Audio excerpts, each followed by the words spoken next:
much, everybody. This is a case where if they can do this to me, they can do this to anyone. These are bad people. These are, in many cases, I believe, sick people. When you look at our country, what's happening where millions and millions of people are flowing in from all parts of the world, not just South America, from Africa, from Asia, from the Middle East, and they're coming in from jails and prisons, and they're coming in from mental institutions and insane asylums. They're coming in from all over the world into our country. And we have a president and a group of fascists that don't want to do anything about it because they could right now, today, he could stop it. But he's not. They're destroying our country. Our country is in very bad shape. And they're very much against me saying these things. They want to raise your taxes by 4 times. They want to stop you from having cars with their ridiculous mandates that make it impossible for you to get a car or afford a car.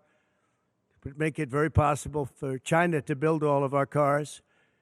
It's a very serious problem that we have. We just went through one of many experiences where we had a conflicted judge, highly conflicted.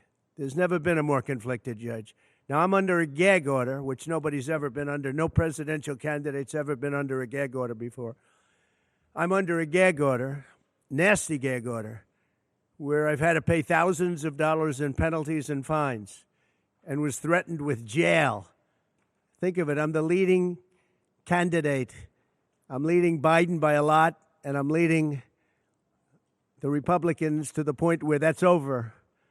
So I'm the leading person for president, and I'm under a gag order by a man that can't put 2 sentences together, given by a court, and they are in total conjunction with the White House and the DOJ, just so you understand. This is all done by Biden and his people. Maybe his people more importantly. I don't know if Biden knows too much about it, because I don't know if he knows about anything. But he's nevertheless the president, so we have to use his name. And this is done by Washington, and nobody's ever seen anything like it. So we have a judge who's highly conflicted. You know what the confliction is. Nobody wants to write about it, and I'm not allowed to talk about it. If I do, he said, I get put in jail. So we'll play that game a little bit longer. We won't talk about it, but you're allowed to talk about it. I hope you do, because there's never been anybody so conflicted as this. As far as the trial itself, it was very unfair. We weren't allowed to use our election expert under any circumstances. You saw what happened to some of the witnesses that were on our side. They were literally crucified by this man who looks like an angel, but he's really a devil. He looks so nice and soft. People say, oh, he seems like such a nice man. No, unless you saw him in action. And you saw that with a certain witness that went through hell. And when we wanted to do things, he wouldn't let us do those things. But when the government wanted something, they got everything. They got everything they wanted. It was a rigged trial. We wanted a venue change where we could have a fair trial. We didn't get it. We wanted a judge change. We wanted a judge that wasn't conflicted. And obviously he didn't do that. Nobody's ever seen anything like it. We had a DA who was a failed DA. Crime is rampant in New York, violent crime. That's what he's really supposed to be looking at. Crime is rampant in New York. Yesterday in McDonald's, you had a man hitting him up with machetes, a machete. Whoever can imagine even a machete being wielded in a store, in a place where they're eating, and he's going rampant. And Bragg is down watching a trial on what they call crimes. They're falsifying business records. That sounds so bad. To me, it sounds very bad. You know, it's only a misdemeanor, but to me, it sounds so bad. When they say falsifying business, that's a bad thing for me. I've never had that before. I'm falsifying. You know what falsifying business records is? In the first degree. They say falsifying business records. Sounds so good, right? It means that legal expense I paid a lawyer, totally legal. I paid a lawyer a legal expense.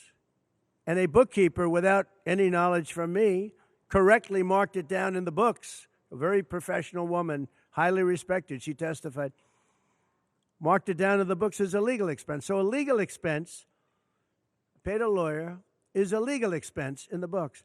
It's not sheetrock, construction, or any other thing. It's a legal expense. Think of that.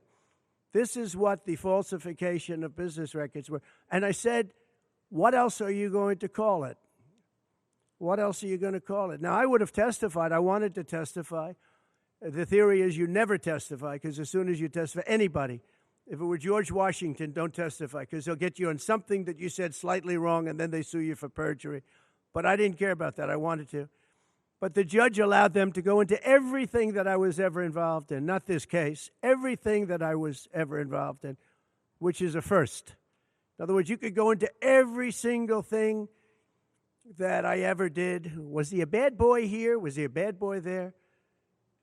And my lawyer said, what do you need to go through? And all you wanted to do is testify simply on this case, because I would have loved to have testified. To this day, I would have liked to have testified. But you would have said something out of whack, like it was a beautiful sunny day and it was actually raining out.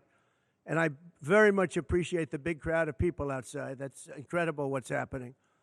The level of support has been incredible. So the whole thing is legal expense was marked down as legal expense. Think of it. This is the crime that I committed, that I'm supposed to go to jail for 187 years for. When you have violent crime all over this city at levels that nobody's ever seen before, where you have businesses leaving, and businesses are leaving because of this, because heads of businesses say, man, we don't want to get involved with that. I could go through the books of any business person in this city, and I could find things that, in theory, I guess, let's indict him, let's destroy his life. But I'm out there, and I don't mind being out there, because I'm doing something for this country, and I'm doing something for our Constitution. It's very important, far beyond me.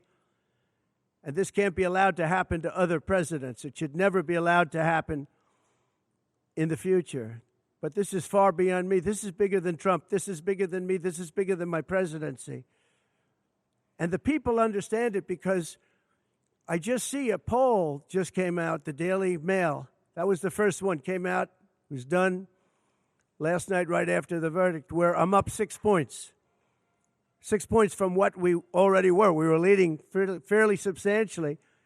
We're up 6 points in the Daily Mail poll. Now, maybe other polls come out and it says something differently. But a lot of people have predicted it, because the public understands, and they understand what's going on. This is a scam. There's a rigged trial. It shouldn't have been in that venue. We shouldn't have had that judge. He should have allowed us to have an election expert. We had the best expert, most respected expert, head of the Federal Elections Commission. He was all set to testify. He was waiting for 2 days. And when it was his turn, Bragg's people protested, and the judge knocked him out, said you can't testify. He actually said you can't testify for anything having to do with the trial. You can say what the federal elections is. Well, that doesn't help. Everybody knows that. But you can't testify. So essentially, he wasn't able to testify. Other people weren't able to testify. But with these people, they were able to use people salacious. By the way, and nothing ever happened. There was no anything. Nothing ever happened, and they know it. But they were as salacious as they could be, and it had nothing to do with the case, but it had to do with politics. And do you notice the timing? The timing was perfect. This case was dead. It was dropped by every agency, every governmental board. It was dropped by the highly respected Southern District. They said, no, there's no case here. It was dropped by federal election, and that's what it's about. This is about a federal election, not a state election. You're not even allowed to look at it. They took the state and the city, and they went into a federal election. They're not allowed. The people from federal election, Southern District, and Washington dropped the case. Everybody dropped the case. There was no case. Cy Vance dropped the case. And when Bragg came in, he said, this is the most ridiculous case I've ever seen. And who would have a certain person, again, gag order, who would have a certain person like this ever testify? He said, this is essentially one of the worst people I've ever seen ever to testify. He said, the craziest case I've ever seen, this is Bragg. Then when I announced I was running for president, a long time later, they decided to revive this case. And they got a judge, Judge Marchand, who was responsible for another case that was also brought. It destroyed the life of a very good man, by the way. Destroyed the life of a very good man who went to prison once, and then they just put him in prison again because they said he lied. He didn't lie. I looked at the statements he made. In fact, he didn't remember something, and they put him in jail. Again, they've destroyed him. With me for many years, he was an honorable person. He was an honest man. And if you look at what he did, supposedly, it never happened. There's never been anything like this. Over the education of his grandchildren. Over, he didn't report that he had a car or 2 cars on his income. I don't know. I wonder how many people here have cars. I wonder how many people said, oh, gee, I have a car that's worth X dollars. How do you even figure it? And I guess you do have to report it, but I would say probably almost nobody does. Nobody even thinks about it. They put this man, they destroyed this man, but they put him in jail again because they didn't want him to testify. They didn't want him to testify. That's why he went to jail. They put him in jail twice. He's 77 years old. Now, normally I'd say that's an old guy, but I don't feel 77. Nobody ever says that about me. I'd like them to say, gee, we have to have a little sorrow for this man, because they just don't say that about me, but maybe I'm better off that way. I think I'm probably better off that way. But they put him in jail twice. And you have to see what they put him in jail. And he was threatened by the judge. This man was told, you're going to get 15 years in jail if you don't give up Trump. And he was told that. You're going to get 15 years in jail. And he made a plea deal because he didn't want to spend the rest of his life. And he was told that viciously. We're living in a fascist state. He was told that viciously. So you can go to jail for 4 months, 5 months, or you can get 15 years in jail. So do a plea. Almost who wouldn't do that plea? Everyone does those pleas. It's a horrible thing. There's a whole group of lawyers that fight that. It's so unfair. It's so unfair. But they destroyed his life. So many other things. You look at Southern District didn't want to bring the case. Nobody wanted to bring the case. And then you know who didn't want to bring the case? Most of all is Bragg. Bragg didn't want to bring it. But then he brought it. And they tried to make it a different case. They didn't say legal expense equal legal expense. Again, if I wrote down and paid a lawyer, and by the way, this was a highly qualified lawyer. Now, I'm not allowed to use his name because of the gag order. But, you know, he's a sleazebag. Everybody knows that. Took me a while to find out. But he was effective. He did work. But he wasn't a fixer. He was a lawyer. You know, they like to use the word fixer. He wasn't a fixer. He was a lawyer. At the time, he was a fully accredited lawyer. Now, he got into trouble not because of me. He got into trouble because he made outside deals, and he had something to do with taxi cabs and medallions, and he borrowed money. And that's why he went. And then he pled to three election violations.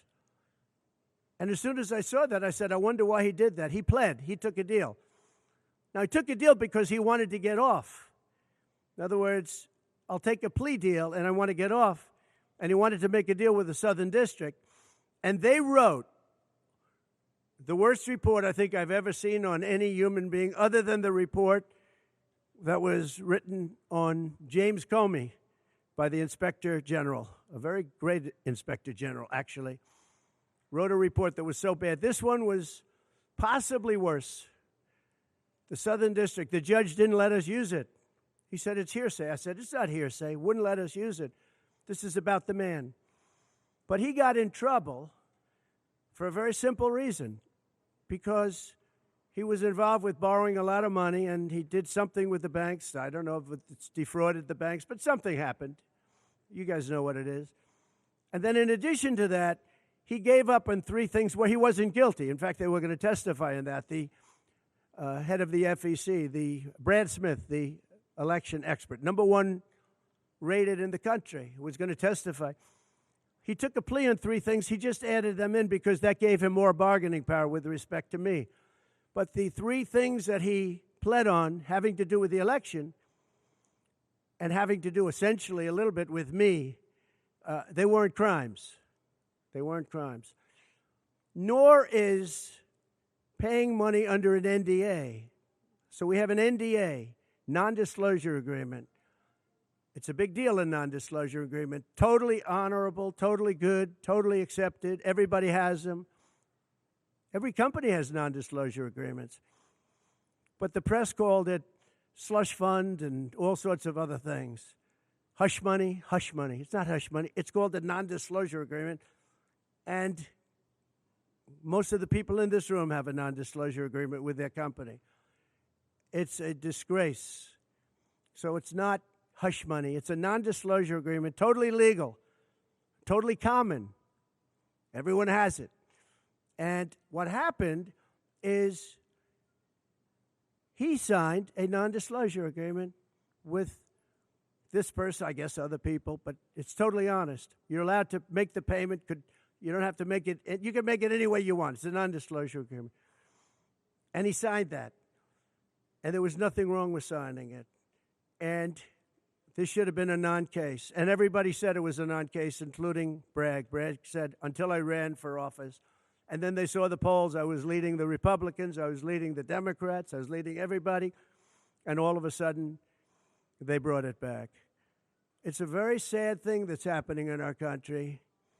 And it's a thing that I'm honored. In a way, I'm honored. It's not that it's pleasant. It's very bad for family. It's very bad for friends and businesses. But I'm honored to be involved in it because somebody has to do it. And I might as well keep going and be the one. But I'm very honored to be involved because we're fighting for our Constitution. The money that was paid legally. There was nothing illegal. In fact, the lawyer in creating the NDA, because at that time he was a fully accredited lawyer. He wasn't a fixer. I never thought of him as a fixer. The media called him a fixer, or the prosecutors called him a fixer. He was a lawyer. And he was fairly good. Later on, I didn't like what he did. I didn't like, for instance, I didn't like that when I became president, he went around and made deals with companies. When I heard that, he was gone. He was gone. And he had payments coming to him, and a lot of this involved things that are very simple. There was nothing wrong. This was standard stuff, all standard stuff. Everything involved was standard. There was no crime here. In fact, I just watched a couple of the reports. You watched Jonathan Turley, Andy McCarthy, Greg Jarrett. You look at all of these people, Mark Levin, all very talented people, great people, many more. And they don't know me, essentially. They don't know me. They're legal scholars and experts. But I look at them. I watched Turley this morning saying, there's no crime here. Everybody says there's no crime here, except for this DA that's got the city out of control with crime. It's absolutely out of control. So we have an NDA that was signed. We have legal expenses. And here's the thing on legal expenses. You have 100 where they say, they do a charge. I just recorded this out. Falsification of business records in the first degree. It sounds so bad. I said, wow.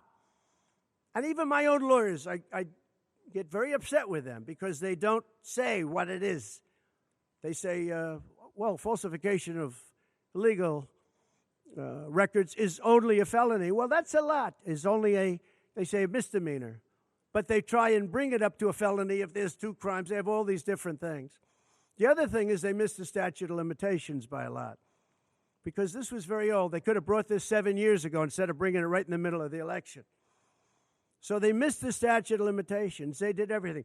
Now, let me give you the good news. The good news is, last night, we just got a report this morning, in the history of politics, I believe, maybe I'm wrong, somebody will find that I'm wrong, maybe, but I don't think so. They raised with small money donors, meaning like $21, $42, $53, $38, a record $39 million in about a 10-hour period. No, think of that. I like those people.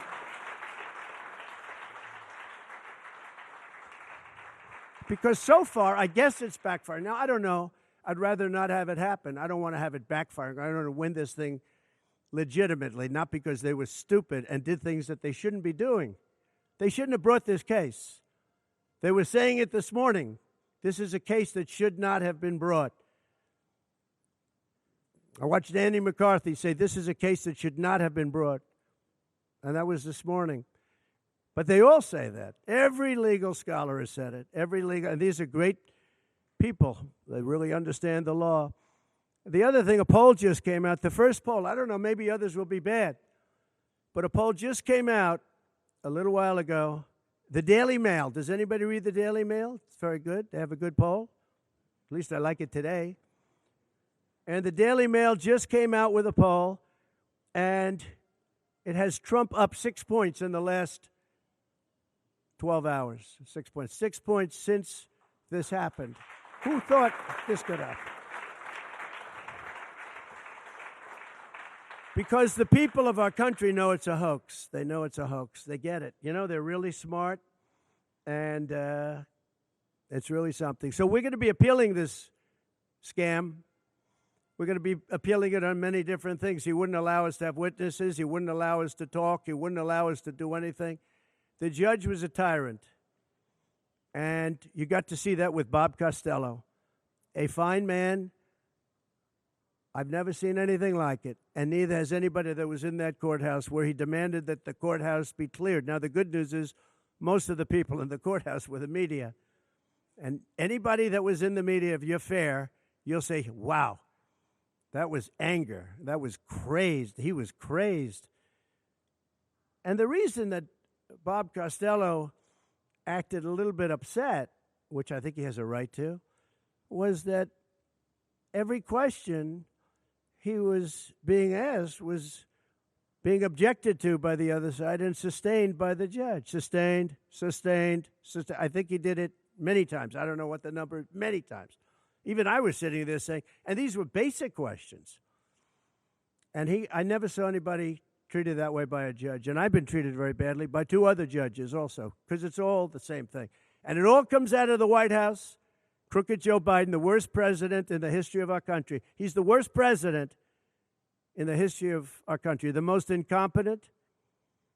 He's the dumbest president we've ever had. He's the dumbest president, most incompetent president, and he's the most dishonest president we've ever had. And so many he's a Manchurian candidate. You take a look at the way he treats China, Russia, so many others. You know, I ended the Russian pipeline. It was dead. He comes in and he approves it. And he gets $3.5 million, meaning $3.5 million is paid to the family, his family, from the mayor of Moscow's wife. And I said, where did that come from? Nobody wants to talk about it. But he's a very big danger to our country. And the only way they think they can win this election is by doing exactly what they're doing right now. Win it in the courts because they can't win it at the ballot box. So we're going to show them that we're going to fight. It's actually, I don't know, it's something where I'm wired in such a way that a lot of people would have gone away a long time ago. They would have gone away after impeachment hoax number 1. That was a total hoax. I had great support from the Republican Party, though. Then you had impeachment hoax number 2. And then they formed the committee. How about they formed the committee of thugs, the J6 committee of thugs. And they took their records and they destroyed all of the records after the committee was abandoned because those records were great for us. Now, can you imagine if Republicans did that? Everybody would have been in jail by now. Think of it, the unselect, I call it the unselect, they call it select committee, I call it the unselect committee of thugs. They meet, it's 100% Democrat and 2 past Republicans that are no longer Republicans, that are no longer in business anymore, thank you. But it was all Democrats and 2 wayward Republicans. Liz Cheney and crying Adam Kinzinger. He cries every time he goes on television. He's the most emotional human being I think I've ever seen. And that was our representatives. These 2 people were our rep. So they had all this stuff that they're leaking. And then when it came time to look at the records, like where the police said and the Capitol Guard said that I supplied, think of it, that I recommended as many soldiers or National Guard as you want. 10,000. If you had 500, you wouldn't have had a problem. There wouldn't have been a J6. But Nancy Pelosi and the group didn't want it. Anyway, so they have testimony to all of that, that I did not attack the Secret Service agent in the front of a car. You know, these are strong people. And I supposedly went to the driver, and I grabbed him around the neck. And he rebuffed me. And then I went to the other guy, who I think is a black belt in karate. And he's slightly younger than me. Maybe 35 years, 40 years, 50 years. And I grabbed him around the neck and said, he's a black belt in karate. They know how to get somebody from around their neck. They would have gone like this, and that would be the end of that. Actually, I had a friend that said, you shouldn't dispute that. That makes you look like the toughest cookie we've ever seen. You should have let that go on. But the fact is, it never happened. It was all made up. And that was proven to be made up. It proved to be a false story. And they deleted and destroyed all of that information, every ounce of it. We're dealing with a corrupt government. We have a corrupt country. Our elections are corrupt. Our borders are open. Our borders are going to be closed very soon. November 5th is going to be the most important day in the history of our country. Now, when I say that, because my people are always saying, do this, because we're fighting for America, DonaldJTrump.com. I hope everybody watching right now, DonaldJTrump.com, because it really makes a difference. They have a lot of money on the other side. I don't know where they get it. Nobody knows where they get it. But for some reason, they get money. But they're not on the side of our country. In many ways, I think they hate our country. Who on earth can want open borders where people are allowed to pour in from countries unknown, from places unknown, from languages that we haven't even heard of? We have people sitting in schools with languages where very few people have ever even heard of these languages. It's not like Spanish or French or Russian. Languages unknown. We have people coming from corners of the globe, and many of them are not good people. Many terrorists, record levels of terrorism, record levels of terrorists have come into our country. Record. They've never seen anything like it. You know, there was a report that in 2019, I don't believe this, by the way, the media gave it, and it was good for me, believe it or not. They said in 2019, there were no terrorists recorded that came into our country. I don't believe that. I don't think that's possible. But 2019 was a Trump year. I don't believe that that could be possible. But they said no terrorists came into our country. So let's say it was close. Let's say it was close. But now record levels of terrorists, record levels, the highest level we've ever seen of terrorists are pouring into our country. You have China with just in the last few months, 29,000 people came in, and I looked at them on a line, and they look like perfect soldiers. They're almost all male, from 19 to 25. It looks like a recruiting exercise. They have beautiful tents. They have propane stoves. They have cell phones, the best you can buy. I said, what's going on? It looks like they're building an army right in our country. Now, I don't think that would happen, right? We're losing our country.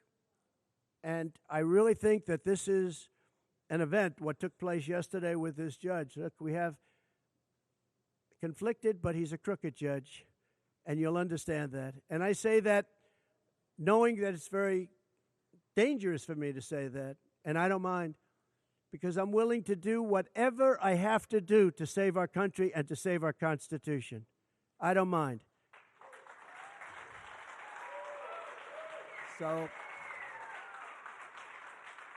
So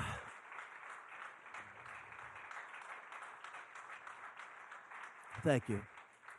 So we will continue the fight. We're going to make America great again. Very simple. When people fight MAGA, they say, we're going to fight. I watch Biden. We're going to fight MAGA. We're going to stop MAGA. It's make America great again. That's all it is. MAGA. Make America great again. Our country's in serious trouble. We owe $36 trillion. We were energy independent for the first time ever. And now we're begging Venezuela for oil. One statistic you have to hear. Venezuela was crime-ridden. Caracas, their cities, crime-ridden. 2 years ago, 3 years ago. They just reported a 72% drop in crime in the last year because all of their criminals, most of them, and the rest are coming in now, the ones that didn't come in. In Venezuela, their prisons have been emptied into the United States. Their criminals and drug dealers have been taken out of the cities and brought into the United States. And that's true with many other countries. The Congo has just released a lot of people from jail. Congo, Africa, just released a lot of people from their prisons and jails and brought them into the United States of America. This is what's happening to our country. And it's not sustainable by anyone. Little things like our kids can't have a Little League game anymore because you have tents and you have migrants living on the fields. That's the least of it. People are taking over our luxury hotels, migrants, and yet our veterans, our great veterans, are living on the streets. Like dogs, they're living on the streets. But migrants are living in luxury hotels and cities all over our country, run by Democrats. So it's my honor to be doing this. It really is. It's a very unpleasant thing, to be honest. But it's a great, great honor. We're gonna do what I have to do. I'm going to do it. And the support has been, that's why I mentioned the number of $39 million. That's why I mentioned we're up 6 points. And we went up a lot over the last month because everybody saw it was a rigged deal. It was a rigged trial. But we're going to make America great again. We're going to make it better than ever before. November 5th, remember, November 5th is the most important day in the history of our country. Thank you very much, everybody.